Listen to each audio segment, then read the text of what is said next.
Primeiro livro dos Reis, capítulo 14, versículo 6, só a primeira parte que diz: ouvindo Aías o ruído de seus pés, quando ela entrava pela porta, disse: entra, mulher de Jeroboão. Só até aqui. Ouvindo Aías o ruído de seus pés, quando ela entrava pela porta, disse: entra, mulher de Jeroboão. Senhor Deus e Pai, em nome de Jesus, é bom te servir, te glorificar, te exaltar e na beleza da tua santidade te adorar. Aqui estamos, meu Deus, como servos carentes, necessitados, independentes dos céus, na esperança, na expectativa de que o Senhor fale conosco, revela a sua palavra e nos alimente para que possamos ser verdadeiramente fiéis, tementes, obedientes e nos firmarmos na tua palavra e na tua presença. Assim, Pai, venha e a todos abençoe em nome de Jesus. Amém. Deus abençoe, pode sentar.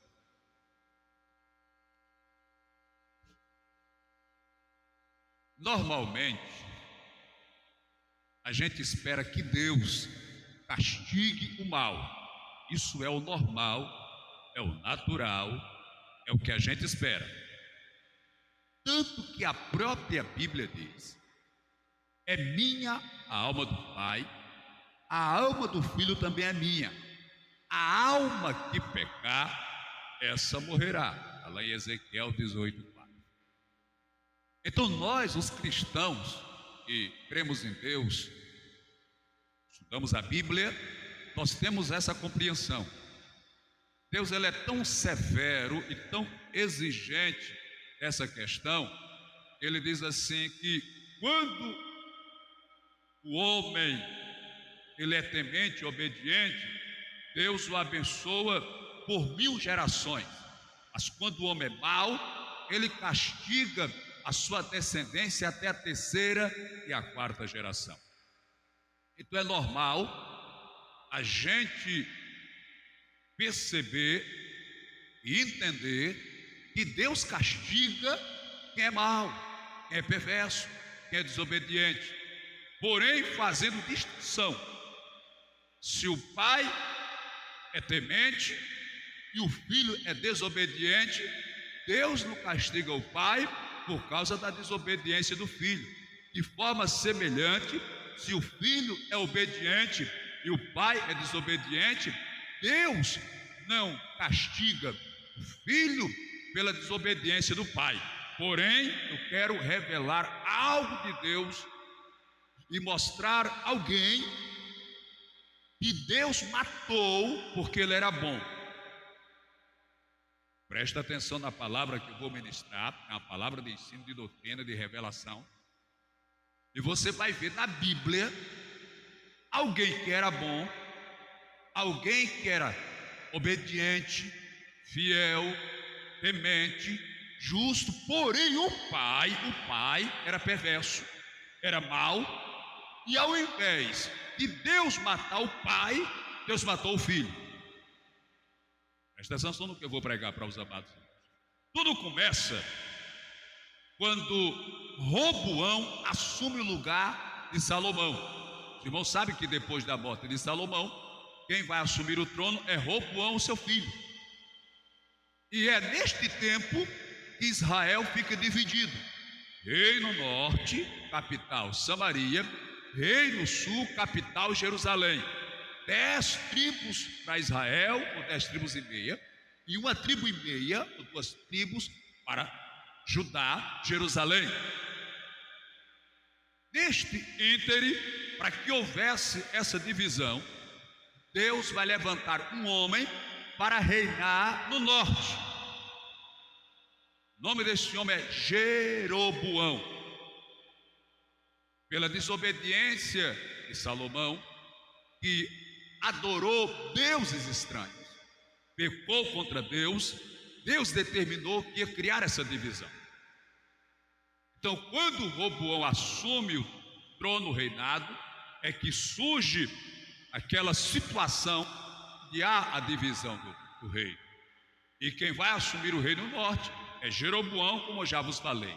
A Bíblia diz que um dia o profeta Aías, da leitura, se encontra com Jeroboão, ele ainda é jovem. Aí está vestido de uma veste nova. A Bíblia faz questão de dizer que ele está com uma veste nova. E quando ele vê o Jeroboão, ele tira a túnica nova e a parte em 12 pedaços. E 10 pedaços ele dá a Jeroboão, representando as 10 tribos que ele vai governar, reinar sobre elas. Existe toda uma movimentação, ele tem que fugir para o Egito, porque Salomão quer matá-lo e aquela confusão. Quando o Roboão assume o trono, o Jeroboão retorna do Egito para participar com o povo, para ver as propostas de Roboão. É nesse íntere que o povo pede para que o Roboão alivia o fardo, porque Salomão tinha aumentado demais o fardo sobre o povo. Era muito imposto, muita cobrança.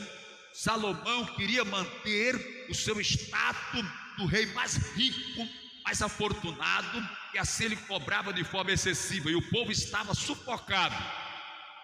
Aí foi quando Jeroboão, ou melhor, Roboão, mandou o povo ir embora, e disse que 3 dias eles voltassem, que ele ia dar a resposta. Procurou os conselhos dos sábios de Salomão, e procurou o conselho dos jovens, com os quais ele batia bola, brincava e tal.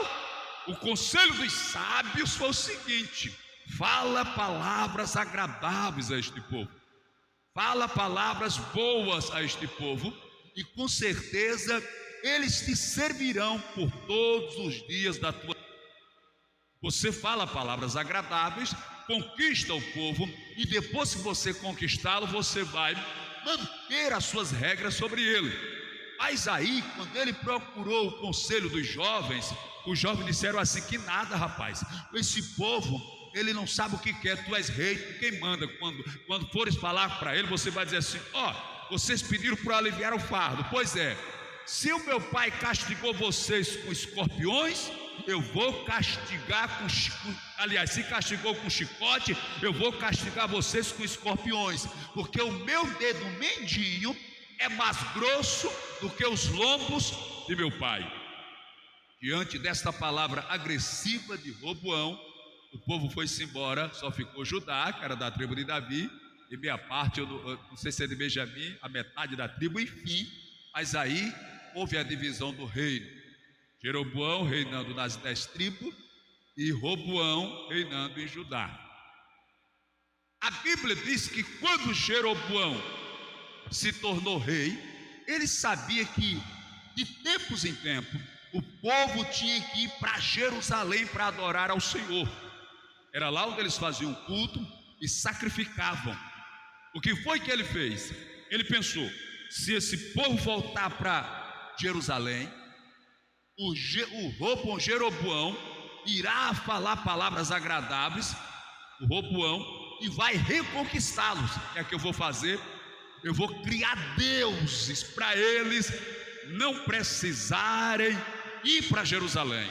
Aí a Bíblia diz que ele fez 2 bezerros de ouro, colocou um em Dan e um em Betel, para que o povo adorasse e não precisasse ir para Jerusalém, não precisasse ir para o templo, não precisassem ir para o culto, não precisassem ir para a igreja, porque tem hora, querido irmão, querida irmã, que Satanás ele gera alguma situação para tentar lhe prender e dizer para você que não é preciso você ir para o culto, você ir para a igreja.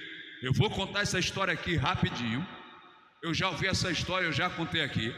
E essa irmã, ela estava triste na igreja, passaram por algumas situações com as irmãs da igreja e ficou revoltada e disse que não ia mais para a igreja.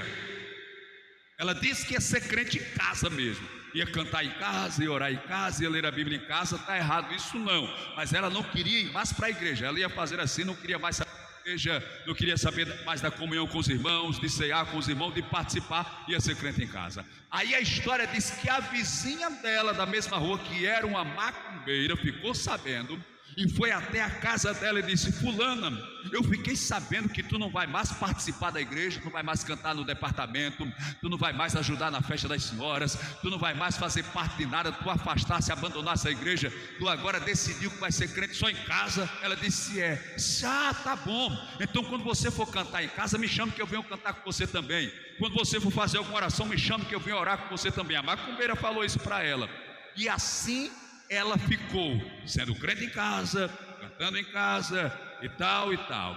Aí passados dias ela ficou doente, procurou o médico e o diagnóstico foi câncer em estado terminal. Ela chamou a filha e disse: minha filha, vai na casa do pastor e pede para ele vir aqui fazer uma oração, pede para ele vir aqui orar por mim. A irmã foi, a moça foi à casa do pastor, falou com o pastor. Quando o pastor está se organizando para sair, chega o diácono. Que bom, meu irmão, que o senhor chegou. Eu estou indo agora lá na casa da irmã fazer uma oração por ela, ela está numa situação complicada. Foi bom o senhor chegar para o senhor ir comigo. De repente o Espírito de Deus sobre o diácono e disse: não vá, porque eu já tenho rejeitado. Está escrito na Bíblia: aquele que rejeita Deus, Deus o rejeitará. Resultado: a irmã morreu de câncer. Então o Jeroboão, ele disse: eu não vou permitir que o povo vá para Jerusalém. Eu vou fazer o bezerro de ouro e eles vão adorar a Deus aqui mesmo. Não precisam ir para a igreja, para o templo, para Jerusalém. E isso foi mal aos olhos de Deus. Por quê? Porque ele estava causando dificuldades tanto para o povo ir adorar a Deus, como estava gerando ídolos para substituir a pessoa de Deus. Não coloque nada no lugar de Deus. Não deixe que nada tome o lugar de Deus na sua vida. Seja dinheiro, seja família, seja filho, seja roupa, seja qualquer coisa. Não deixe que nada tome o lugar de Deus na sua vida. Eu abro um parênteses aqui para explicar para os irmãos que dentro do conceito teológico a gente coloca em primeiro lugar Deus, segundo lugar a família, terceiro lugar o trabalho e o estudo, em quarto lugar a igreja. Então não deixe que nada tome a primazia de Deus na sua vida. Isso é uma coisa tão tremenda, irmãos, e tão séria e tão profunda, que Jesus Cristo disse assim: buscai em primeiro lugar o reino de Deus e a sua justiça, e todas essas coisas te serão acrescentadas. Quando eu coloco o reino de Deus, ou os céus, ou Deus em primeiro lugar na minha vida, os céus vai conspirar para que eu tenha bênção, tenha vitória, tenha prosperidade, as portas se abrem, o milagre aconteça e Deus opere na minha vida. Louvado seja Deus. Pois bem, lá está o Jeroboão com esta proposta, com essa situação. A coisa é tão tremenda que a Bíblia diz que ele pega os homens comuns, as pessoas comuns, e delas faz sacerdote. Elas são colocadas na posição, no cargo sacerdotal. Pessoas comuns, qualquer pessoa que desejasse ser sacerdote dos bezerros, ele colocava. Aí a Bíblia diz que Deus levantou um profeta lá em Judá para ir até Samaria e repreender Jeroboão. Quando ele chega, o Jeroboão está sacrificando sobre o altar. Aí a Bíblia diz que o profeta olha e diz: assim diz o Senhor, Eis que virão dias que sobre este altar serão sacrificados os ossos dos sacerdotes que estão sacrificando ao bezerro. A Bíblia diz que o Jeroboão ficou bravo com essa proposta do profeta e estendeu a mão, apontando para ele para dar ordem de prisão. Prendam! Quando ele estendeu a mão, o braço ficou ressecado, atrofiou na hora. Mesmo assim, ele não se converteu, ele não mudou de ideia. O Flávio Joséfo diz que alguém chegou perto dele, o escritor Flávio Joséfo, que escreve uma história paralela à Bíblia, contando detalhes que a Bíblia, porque também se fosse colocar tudo, João disse que nem o mundo ia caber tanto livro. Ele disse que alguém chegou perto do rei e disse: não, rei, o seu braço, ele ficou atrofiado de tanto sacrifício, de tanto trabalho de colocar sacrifício, foi por isso. E o altar rachou, porque do tamanho do sacrifício muito pesado, fez o altar rachar. Aí ele se conformou, acreditou que esta era a realidade. Pois bem, segue-se a história. O Roboão tem um filho. Esse filho está crescendo, mas a Bíblia diz que o menino adoeceu.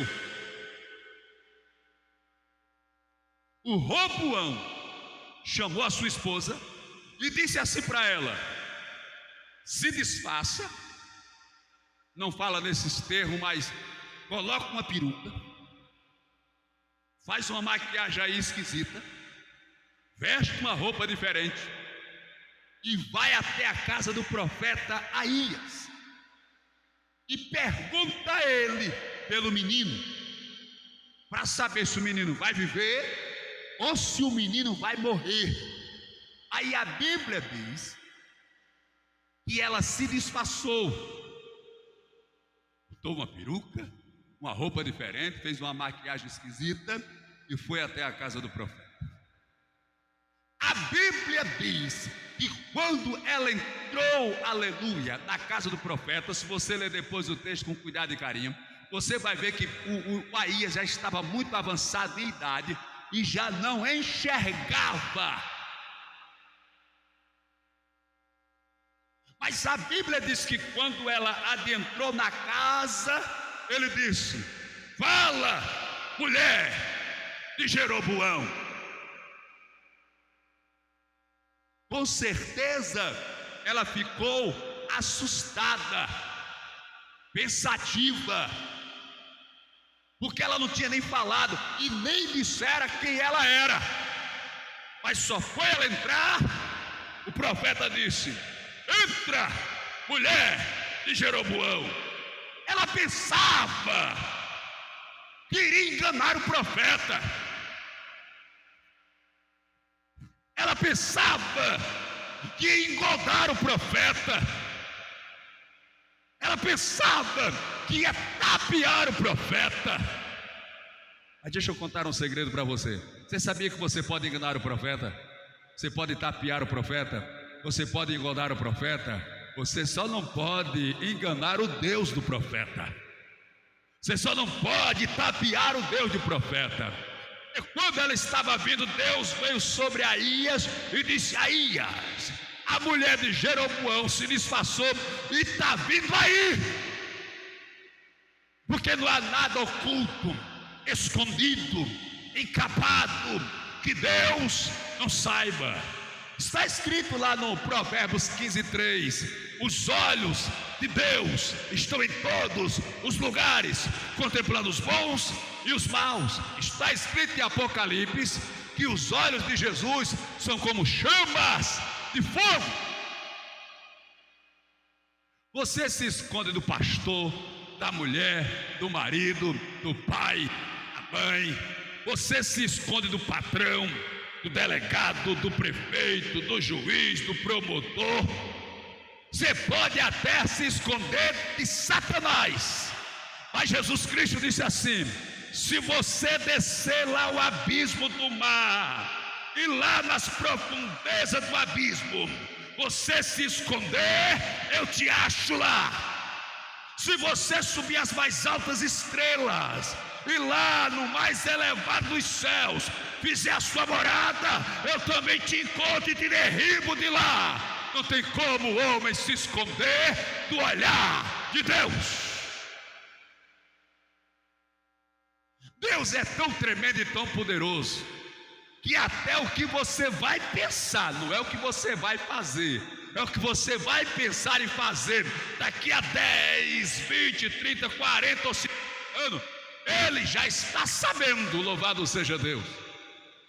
É por isso que quando eu e você nos prostramos diante do Senhor para orar, para conversar com Deus, vem aquela tristeza, vem aquela angústia, aquela decepção, aquela frustração, aquela vergonha, porque você sabe que o que ninguém sabe, a esposa, o marido, o pai, a mãe, o filho, a filha, o patrão, o vizinho, ninguém sabe, Deus sabe, e não tem como você se esconder, Deus.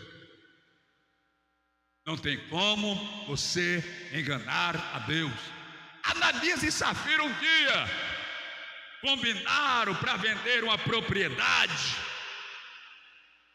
e levar o dinheiro para depositar aos pés do apóstolo, que no caso era Pedro, era o presidente da igreja. Só que eles venderam, vou usar um valor fictício, porque a Bíblia não diz o valor. Eles venderam, melhor dizendo, por 20 mil reais. Pegaram 10, guardaram e pegaram 10 para levar para a igreja. E quando o Ananias chegou na igreja, lá está o apóstolo, ele disse: pastor Pedro, aqui eu vendi a terra, agora eu vendi baratinho, vendi só por 10 mil reais, mas eu trouxe aqui os 10 mil reais todinho para ofertar na igreja. Aí a Bíblia diz que o apóstolo Pedro olhou para ele e disse: a terra não era tua? Se tu vendesse e ficasse com o dinheiro, não era teu? Se você só quisesse dar uma parte ou a metade, Deus, não era seu, era seu, Deus não ia obrigar você a nada. Mas por que, Ananias, você decidiu mentir ao Espírito Santo? Por que você quis enganar ao Espírito Santo? Você poderia me enganar, Ananias. Eu iria acreditar que fora realmente esse valor, que fora realmente 10 mil. Só que o Espírito Santo, Ananias, ele me revelou e me disse que não for esse valor. E você aqui querendo enganar ao Espírito Santo, querendo enganar a Deus, por causa disso, Ananias, tu irás morrer. E a Bíblia diz que deu um infarto fulminante, ele caiu duro e morreu na hora. Meia hora depois, uma hora depois, a Bíblia não diz o tempo, chegou a Safira com a cara mais lisa. Quer dizer, não estava com a cara lisa não, porque ela tinha 10 mil guardados. Aí Pedro olhou para ela e disse: é verdade, Safira, que vocês venderam a propriedade por 10 mil? Disse: é verdade, que meu marido é um cabra bom, pense, uma pessoa de um coração bom, deu por 10 mil, trouxe 10 mil todinho para dar na igreja. Sua mentirosa, sua falsa. Ó, tá vendo o jovem ali? Foram ele que sepultaram o teu marido. E ele morreu. Morreu. É assim que Deus faz com o mentiroso. É assim que Deus faz com quem quer enganar. Morreram, já está sepultado, enterrado. Naquele tempo não tinha zap, não. Se tivesse, ela já estava sabendo. E eles vão te enterrar. Não vou morrer agora não, estou saudável, fiz uma bateria de exame, métodos tudo nova, chuta, estou firme, mal para toda a alma. Pois é, mas brincou com Deus. Quando brinca com Deus, se estiver saudável, com saúde, morre. Agora quando é fiel, às vezes doente, permanece vivo. Glória a Jesus. Aleluia. Pois é. Aí a mulher de Jeroboão quis enganar o profeta, estapear o profeta. O profeta disse: ei, eu sei que você passou por muita gente aí, tapeou muita gente, enganou muita gente, ninguém lhe reconheceu, mas eu sei quem você é. Deus me revela quem você é. E o que você veio perguntar, eu já vou lhe dizer. Pode voltar e dizer a Jeroboão que o menino vai morrer. Deixa eu ver se eu anotei aqui para eu ler com vocês. Versículo 7 do capítulo 14. Vai e dize a Jeroboão: assim diz o Senhor Deus de Israel: porquanto te levantei no meio do povo e te fiz príncipe sobre o meu povo de Israel, e tirei o reino da casa de Davi, e tu entreguei, e tu não foste como Davi meu servo, que guardou os meus mandamentos e andou após mim de todo o seu coração, para fazer somente o que parecia reto aos meus olhos. Antes fizeste o mal pior do que todos que foram antes de ti, e fizeste outros deuses, imagens de fundição, para provocar-me a ira, e me viraste as costas. Deus está reclamando aqui porque Deus prosperou. Ele não era nada, era só um servo de Salomão, mas Deus o exaltou, pegou 10 tribos, colocou na mão dele, fez dele rei. Ele, como pagamento para Deus, fez Deus para adorar ao invés de adorar a Deus. Virou as costas para Deus. E Deus continua falando: portanto, eis que trarei o mal sobre a tua casa. Portanto, eis que trarei o mal sobre a casa de Jeroboão, e eliminarei de Jeroboão todo e qualquer do sexo masculino, tanto o escravo como o livre, e lançarei fora os descendentes da casa de Jeroboão, como se lança fora o esterco, a todo ela se acabe, a casa dele se acabe. Quem morrer a Jeroboão na cidade, os cães o comerão, e o que morrer no campo, as aves do céu o comerão, porque o Senhor o disse. Tu, pois, dispõe-te e vai para a tua casa. Quando puser os pés na cidade, o menino morrerá. Palavra pesada de Deus. Quando puseres os pés na cidade, o menino morrerá. E todo o Israel o pranteará e o sepultará. Porque de Jeroboão só este dará entrada em sepultura, porquanto se achou nele coisa boa para com o Senhor, Deus de Israel, em casa de Jeroboão. Percebeu a leitura? Que Deus tinha achado coisa boa no menino. O menino era agradável diante de Deus,